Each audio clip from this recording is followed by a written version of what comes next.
我好久没吃过饺子了，虽然没有我坚持背单词的时间久。我发现我在背单词的 app 上打卡3000多天了，一换算竟然快要9年，所以好像稍微能分享一下关于怎么坚持的一些心得给有需要的人。虽然今天聊的是背单词，但应该对生活中其他一些需要坚持的事也能有所帮助。在此之前，先准备一下饺子馅。我今天打算做一个非常健康的鸡胸肉芹菜饺子。先把鸡胸肉随便切一切，然后放进绞肉机里，里面我已经放了一些姜，然后是白胡椒粉、草果粉。我现在才发现我竟然忘了把刀片放进去。来，继续放调料，这回是加点盐，稍微多点也没关系，因为等下还要加芹菜的。众所周知，鸡胸肉比较柴，所以我打算多打一些水分进去。比起加水，我今天试试加番茄，番茄也能提供充足的水分。看起来有些许的离谱，其实我心里也没谱。我发现我又忘了加油，今天是怎么回事？好在一切都还来得及。鸡胸肉还是要稍微补充点油脂，才不会那么难吃。我加的是橄榄油。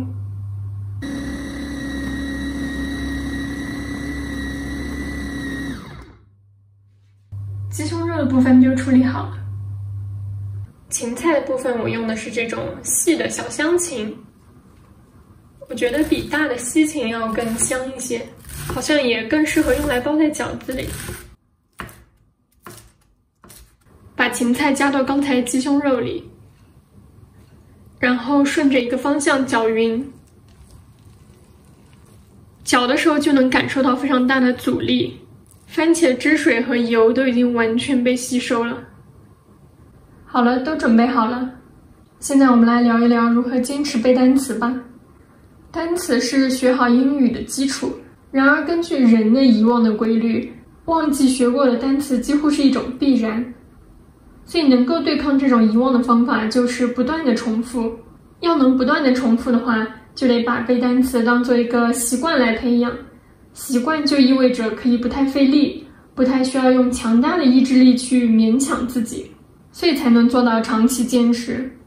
虽然我知道也有英语很好的人声称他们从来不背单词，可是他们要么有英语的环境，就可以不断的获得重复，要么就是已经有了一定的词汇量基础，可以直接用很多的英语材料学习，而且还能够保证接触足够多的材料以遇到重复的单词。我觉得对很多普通的英语学习者来说，这两个条件都是不大容易具备的，所以背单词目前还是英语学习中重要的一环，要不然市面上也不会有那么多背单词的 app 能活得下去的。而且对一些人来说，背单词最主要的目的甚至不是学英语，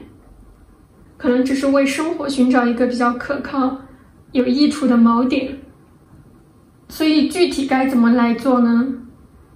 第一点就是减少一切可能的阻力，因为人在抵抗做某件事情的时候，任何一点小小的阻碍都能成为自己放弃的理由，所以我们要想尽办法减少这些理由。我举几个例子，比如说刚要背单词就说，哎呀，可是还要去拿单词书，还要去拿电脑。解决的方法就是用手机之类随时在身边的设备来背单词。然后有人可能会说，哎呀，今天出门在外还要跟着拼写朗读，实在是太麻烦了。那么就舍弃复杂，用最基础的功能就好，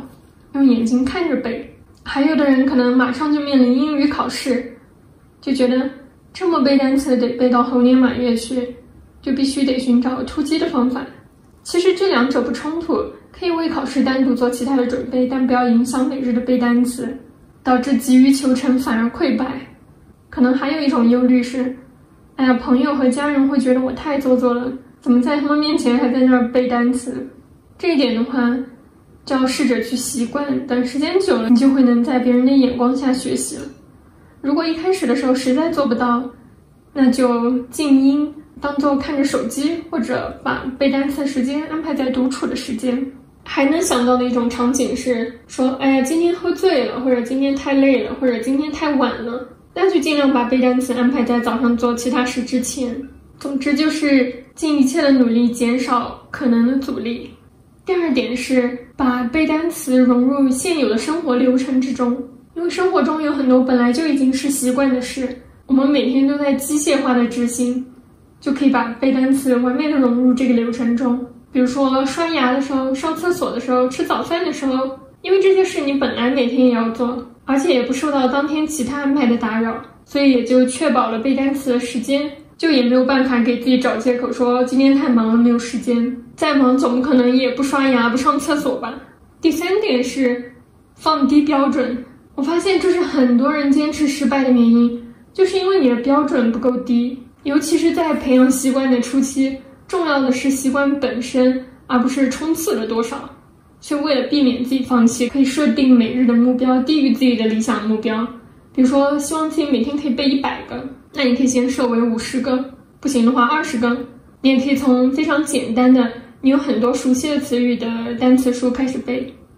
这样在背单词的过程中就不会太吃力，而且还可以有效的缩短背单词的时间，有利于培养成就感和信心。能做到每天都背当然最好，如果空了几天也不要紧，不要因为空了几天然后失去了完美的记录就想破罐破摔，干脆全部放弃，只要想起来的时候又接着开始就好了。第4点的话，可以设置一些正面的鼓励，因为人就是更愿意做有正反馈的事情，所以像现在很多 app 都会完成了以后每天让你打卡呀，让你分享到社交平台。不过如果这些都不够激励到你的话，你可以设置一个，比如说每到100天或者每背完一本单词书就奖励一个自己生活中想要的东西或者之类的。最后一点就是专注当下，把背单词当做一件自然而然的事情，不要过度的提前去忧虑，哎呀，我怎么才背了这一点，每天才背这么一点，哪天我才能看懂某个剧或者某本书，或者背了一段时间我咋没感觉到有进步呢之类的。这些忧虑很有可能会摧毁动力，你每次想到这些忧虑的时候，你就去想象一个小孩每天吃了饭，然后就在那儿担心说啊，我已经吃了好几顿饭了，怎么还没长高呀？但这些每天重复的事情就是这样，每天是没有办法看到具体的变化的，你也说不清是哪一天就突然有变化了。可是当一段时间以后你回头看，就会发现自己已经在另一种境界了。如果在我刚开始背单词的时候就告诉我说你必须得坚持背单词10年，那我应该根本就不会开始吧，早就被这种压力给劝退了。就像饺子一个一个的包下去，就有某一刻能够达到够吃的分量。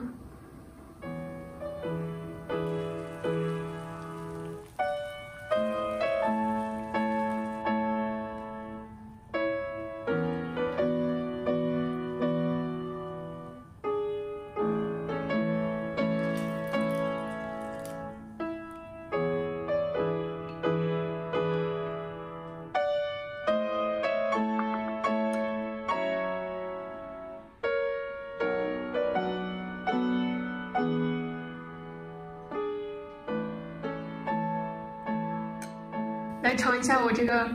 皮不薄但馅大的饺子，还不错，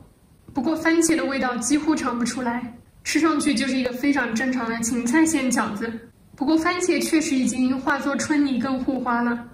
鸡胸肉吃起来没有那么的干。如果以健康食品的评价标准来的话，它应该算好吃的，蘸了调料就更好吃了。所以为什么我现在能吃到这个饺子呢？就是因为我刚才包了饺子，就是这么朴素的一个道理。以前有一句流行的话叫即使你只晓得互联网所有的中文讯息，你也只能看到1.7%的世界，而54%的精彩都是用英语呈现的。现在这个差距可能还要更大呢。进入了某个词汇量以后，英语世界的大量信息都会突然从背景噪声变得可理解，英语学习也会从枯燥的修行变成徜徉在丰富多彩的文化产品中的乐趣。祝大家都能感受这种乐趣。